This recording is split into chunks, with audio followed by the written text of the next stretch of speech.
স্ক্রিনে দেখা যাচ্ছে যে মালয়েশিয়া কিছু নির্দিষ্ট সেক্টরে বিদেশি শ্রমিক নেওয়ার জন্য কোটা পদ্ধতি আবার চালু করেছে। আচ্ছা, এক কাজ করো, অনুগ্রহ করে এই নিউজটা আমাকে একটু বিস্তারিত পড়ে শোনাও। মালয়েশিয়ার স্বরাষ্ট্র এবং মানব সম্পদ মন্ত্রণালয়ের একটি যৌথ কমিটির সুপারিশের ভিত্তিতে কিছু নির্দিষ্ট সেক্টরে বিদেশি শ্রমিক নেওয়ার কোটা পদ্ধতি আবার চালু করা হয়েছে।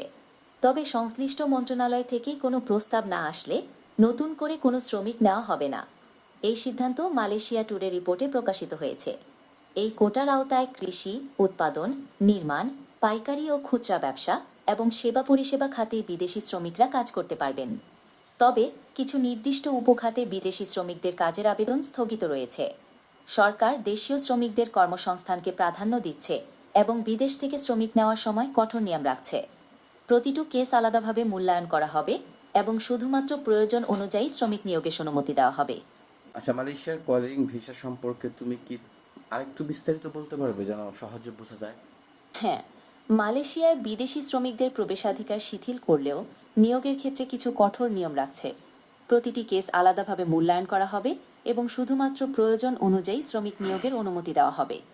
সরকার দেশীয় শ্রমিকদের কর্মসংস্থানকে প্রাধান্য দিচ্ছে